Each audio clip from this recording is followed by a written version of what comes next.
Good day, here are the headlines from the Philippine News Agency.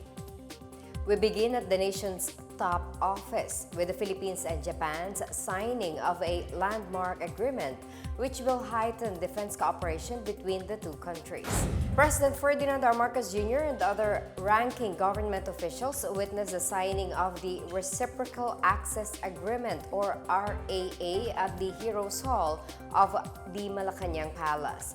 The signing came as Japanese Foreign Minister Yoko Kamikawa and Defense Minister Minoru Kihara paid a courtesy call on Marcos earlier today. The RAA is a commitment made by the two countries at the inaugural Philippines-Japan Foreign and Defense Ministerial meeting in April 2022.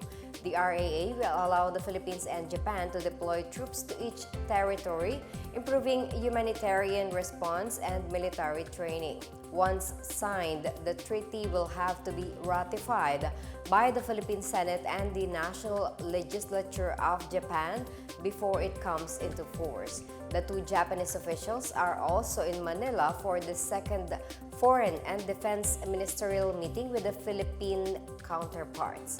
The Philippines has been strengthening its engagements with allies such as the United States and Japan while improving the capabilities of the armed forces of the Philippines in response to increasing Chinese aggression in the West Philippine Sea.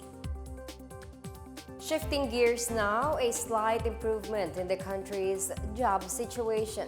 Employment rate in May 2024 slightly rose to an estimated 95.9%, higher than the estimated employment rate in May 2023, according to the Philippine Statistics Authority or PSA. In its report, the PSA said the number of employed individuals in May 2024 was recorded at 48.87 million, higher than the estimated 48.26 million employed persons in May 2023 and 48.36 million in April 2024. The PSA also reports that the unemployment rate in May 2024 decreased to 4.1%, down from 4.3% in the same month last year. In April 2024, the unemployment rate was registered at 4%. The labor force participation rate in May 2024 was 64.8%, slightly lower than the estimated 65.3% recorded in May 2023. By broad industry group, the services sector continued to lead in the number of employed persons, followed by the agriculture and the industry sectors. Nitong Mayo 2024, ang employed persons o bilang ng mga may trabaho o negosyo ay naitala sa 48.87 million. Ito ay mas mataas ng 605,000 kaysa noong naitala noong Mayo 2023 na sa 48.26 million at mas mataas din kumpara sa bilang noong Abril 2024 na nasa 48.36 million. Ang employment rate nitong Mayo 2024 ay nasa 95.9%. Ito ay mas mataas kumpara sa employment rate na naitala noong Mayo 2023 na nasa 95.7%, ngunit bahagyang mas mababa naman kumpara noong Abril 2024 na nasa 96.0%. President Ferdinand R. Marcos Jr. has declared several parcels of land in Barangay Baculong, Victoria, Tarlac as a special economic zone. According to Proclamation Number 623, the 297,719 square meter property will be named the Victoria Industrial Park. These zones may include industrial estates, export processing zones, free trade zones, and tourist and/or recreational centers. Such areas are established through a presidential proclamation subject to the evaluation and recommendation of the Philippine Economic Zone Authority or PEZA, which bases its decisions on detailed feasibility and engineering studies. As of April 2023, PEZA reports a total of 419 economic zones comprising 78 manufacturing zones, 297 information technology parks or centers, 17 tourism export enterprises, 24 agro-industrial zones, and 3 medical tourism parks or centers. The Bureau of Customs announced today that it has surpassed its revenue collection target for the first half of 2024.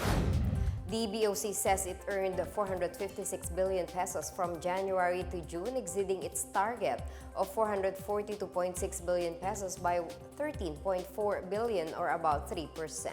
This surpassed its target for June by barely 1% or 685 million pesos and collected 75.15 billion pesos. The mid-year collection increased to 22.6 billion pesos or higher by 5.22% from the same period last year.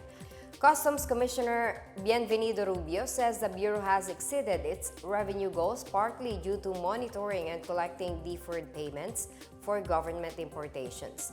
The Bureau also earned 1.7 billion pesos in audit findings and voluntary disclosures, 88.11 million pesos from public auction proceeds, and 5.7 billion from the Tax Expenditure Fund. In sports, President Ferdinand R. Marcos Jr. lauded Gilas Pilipinas for its gallant endeavor in the FIBA Olympic qualifying tournament in Latvia.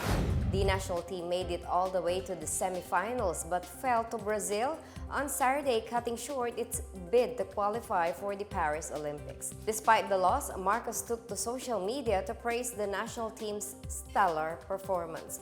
He says Gilas has made history and brought pride to Filipinos and that they will always stand behind the team in support.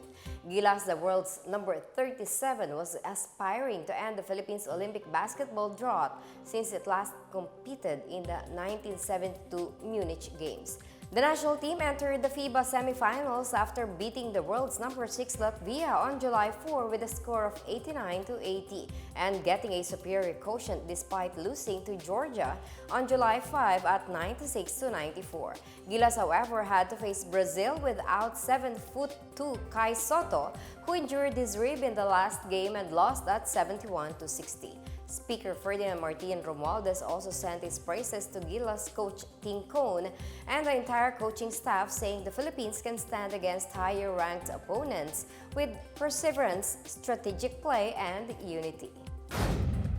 And that's the latest and the biggest stories on the PNA headlines. For more news updates, please visit our website, pna.gov.ph, or our Facebook and X account, Philippine News Agency. The PNA Headlines is also streamed via the Servicio Facebook page.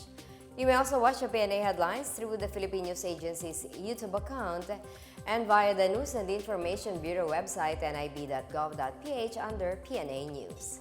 I am Marita Muahe, and this is the PNA Headlines, bringing stories that unite the nation.